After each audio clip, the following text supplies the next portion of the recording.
ಪ್ರಧಾನಮಂತ್ರಿ ನರೇಂದ್ರ ಮೋದಿ ಅವರು ಅಹಮದಾಬಾದ್ನ ಸಬರಮತಿ ಆಶ್ರಮದಲ್ಲಿ ನಡೀತಾ ಇರೋ ಅಂತಾರಾಷ್ಟ್ರೀಯ ಗಾಳಿಪಟ ಉತ್ಸವ 2026ರಲ್ಲಿ ಭಾಗಿಯಾಗಿದ್ದರು. ಜರ್ಮನ್ ಚಾನ್ಸಲರ್ ಫ್ರೆಡ್ರಿಕ್ ಮೆರ್ಜ್ ಅವರ ಜೊತೆ ಗಾಳಿಪಟ ಹಾರಿಸುವ ಮೂಲಕ ಉತ್ಸವಕ್ಕೆ ವಿಶೇಷ ಮೆರುಗನ್ನ ತಂದರು. ಸಬರಮತಿ ಆಶ್ರಮಕ್ಕೆ ಬಂದ ನಂತರ ಪ್ರಧಾನಿ ಮೋದಿ ಹಾಗೆ ಚಾನ್ಸಲರ್ ಮೆರ್ಜ್ ಅವರು ರಾಷ್ಟ್ರಪಿತ ಮಹಾತ್ಮ ಗಾಂಧಿಯವರ ಪ್ರತಿಮೆಗೆ ಪುಷ್ಪ ನಮನ ಸಲ್ಲಿಸಿದರು. ನಂತರ ಮೆರ್ಜ್ ಆಶ್ರಮದಲ್ಲಿನ ಸಂದರ್ಶಕರ ಪುಸ್ತಕದಲ್ಲಿ ತಮ್ಮ ಸೈನ್ ಹಾಕಿದರು. ಹಾಗೆ ಇಬ್ಬರೂ ನಾಯಕರು ಸಬರಮತಿ ನದಿ ದಂಡೆಯಲ್ಲಿ ಆಯೋಜಿಸಿದ್ದ ಅಂತಾರಾಷ್ಟ್ರೀಯ ಗಾಳಿಪಟ ಉತ್ಸವ 2026ರ ಕಾರ್ಯಕ್ರಮದಲ್ಲಿ ಭಾಗಿಯಾಗಿ ಉತ್ಸವದ ಸಂಭ್ರಮವನ್ನು ಹಂಚಿಕೊಂಡರು.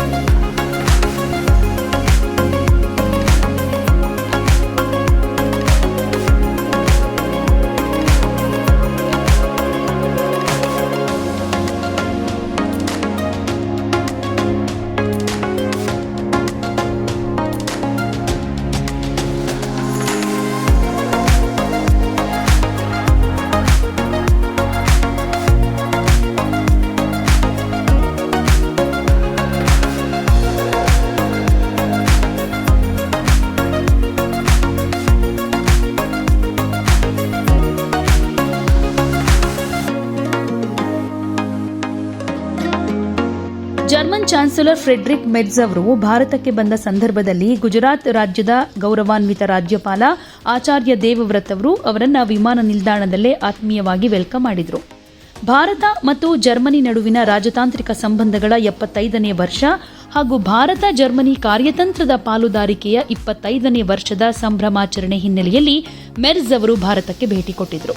ಈ ಭೇಟಿ ಎರಡೂ ರಾಷ್ಟ್ರಗಳ ನಡುವಿನ ಸ್ನೇಹ, ಸಹಕಾರ, ಸಾಂಸ್ಕೃತಿಕ ಬಾಂಧವ್ಯವನ್ನ ಇನ್ನಷ್ಟು ಗಟ್ಟಿಗೊಳಿಸುವಲ್ಲಿ ಮಹತ್ವದ ಪಾತ್ರ ವಹಿಸಲಿದೆ ಅಂತಾನೆ ಹೇಳಲಾಗ್ತಿದೆ. ಇನ್ನು ಅಂತಾರಾಷ್ಟ್ರೀಯ ಗಾಳಿಪಟ ಉತ್ಸವದ ವೇದಿಕೆಯಲ್ಲಿ ಪ್ರಧಾನಿ ಮೋದಿ ಹಾಗೆ ಚಾನ್ಸಲರ್ ಮೆರ್ಜ್ ಅವರ ಸಂಯುಕ್ತ ಭಾಗವಹಿಸುವಿಕೆ ಭಾರತ ಜರ್ಮನಿ ಸಂಬಂಧಗಳ ಹೊಸ ಅಧ್ಯಾಯಕ್ಕೂ ಸಾಕ್ಷಿಯಾಯಿತು. ಮಕರ ಸಂಕ್ರಾಂತಿಗೂ ಮುಂಚೆ ಪ್ರತಿ ವರ್ಷ ಗಾಳಿಪಟ ಉತ್ಸವವನ್ನು ಆಚರಿಸಲಾಗುತ್ತೆ. ಇದನ್ನ ನೋಡೋದಕ್ಕೆ ಅಂತಾನೆ ಕಳೆದ ವರ್ಷ 3,83,000 ಜನ ಬಂದಿದ್ರು. ಈ ವರ್ಷ 5 ಲಕ್ಷಕ್ಕೂ ಹೆಚ್ಚು ಮಂದಿ ಆಗಮಿಸೋ ನಿರೀಕ್ಷೆ ಇದೆ.